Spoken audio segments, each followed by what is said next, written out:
হঠাৎ ঝড় উঠল, ভয়ঙ্কর শব্দ, গাছ কাঁপতে লাগল।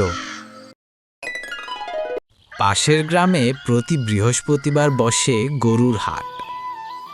এই গ্রামের এক গরিব লোকের নাম লুলুস। সংসার চালাতে না পেরে এক বৃহস্পতিবার ভোর 5টায় সে নিয়ে গেল 5টা গরু বাজারে। বাজারে সারাদিন দাঁড়িয়ে থেকেও 3টে গরু বিক্রি হলো, কিন্তু 2টো গরু বিক্রি হলো না। আজও বিক্রি হলো না। এভাবে আর কতদিন চলবে? সংসারটা আমি চালাবো কিভাবে? মাথা নিচু করে, মন খারাপ করে লুলুস ফিরতে লাগলো ঘন জঙ্গলের পাশ দিয়ে। জঙ্গলের রাস্তা, হালকা ঠান্ডা বাতাস বইছে, চারদিক নিস্তব্ধ। লুলুসের বুক ধুক ধুক করতে লাগলো। এই জঙ্গল দিয়েই যেতে হয় তাদের গ্রামে। জঙ্গলের মাঝখানে ছিল এক বিশাল পানিশ্বর গাছ। হঠাৎ লুলুস দেখলেও তাল গাছের দিকে কেউ একজনকে টেনে উপরে তুলছে। নিচে রক্ত পড়ে আছে। ভগবান, এ কি দেখলাম! ভয় পেয়ে লুলুস দৌড়ে পালালো গরু দুটো নিয়ে। গ্রামের কয়েকজন লোক চায়ের দোকানে বসে আছে। এবার পূজার প্যান্ডেলটা অন্যরকম করতে হবে। সব গ্রামের থেকে আমাদেরটা ভালো হওয়া চাই। চাঁদা একটু বাড়াতে হবে। ঠিকই বলছো, কিন্তু জঙ্গলের ভেতর থেকে কয়েকদিন ধরে অদ্ভুত আওয়াজ শুনছি। লোকজন বলছে নতুন কোনো ভূত এসেছে। লাইট জঙ্গলের দিকে ঘুরিয়ে দিলেই সব দেখা যাবে। এই দিকে লাইট দিলে ওই দিক অন্ধকার থাকবে। এই জন্যেই তো চাঁদা বাড়াতে হবে। হাঁপাতে হাঁপাতে লুলুস এসে হাজির। আমি যা দেখেছি তা কেউ বিশ্বাস করবে না। সবাই ভয় পেয়ে গেল। কাল সকালে পাশের গ্রাম থেকে সাধু বাবাকে ডেকে আনতে হবে। সাধু বাবার আগমন। পরদিন সকালে সাধু বাবা এলেন। চলো আগে জায়গাটা দেখে আসি। সবাই জঙ্গলের ভেতর গেল।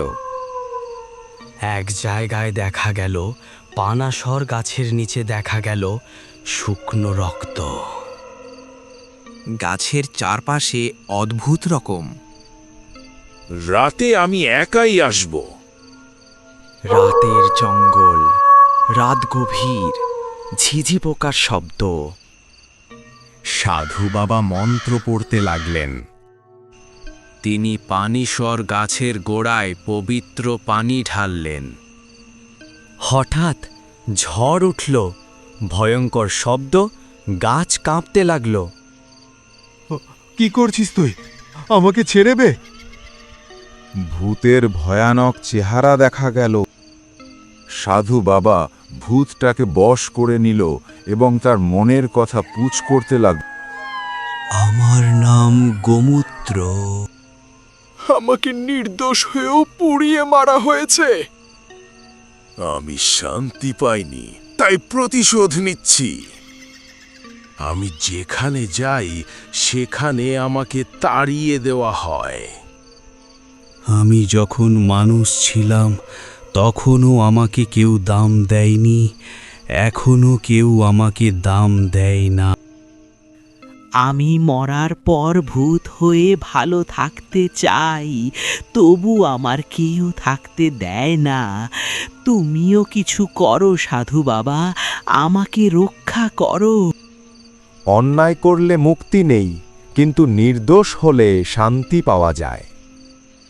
তখন সাধু বাবা একটা মন্ত্র পড়ে তার হাঁড়ির মধ্যে ভূতটাকে ভরিয়ে নিল এবং বলতে লাগলো, আমি রক্ষা করতেছি, ভালো জায়গায় রেখে আসব। সাধু বাবা ভূতটাকে নিয়ে গেলেন নদীর ধারে, জঙ্গলের বাইরে। এখানেই থাকবি, আর কাউকে কষ্ট দিবি না। ভূত ধীরে ধীরে মিলিয়ে গেল। সুখের গ্রাম সেই দিনের পর গ্রামে আর ভয় নেই, সবাই হাসি খুশি। লুলুসের সংসার আবার ঠিক হয়ে যায়। অন্যায় করলে শাস্তি, আর ন্যায় থাকলে মুক্তি। এই শিক্ষা দিয়েই শেষ হলো জঙ্গলের পানিসর গাছের রহস্য। ভিডিওটি দেখে ভালো লাগলে সাবস্ক্রাইব করুন ও লাইক করুন।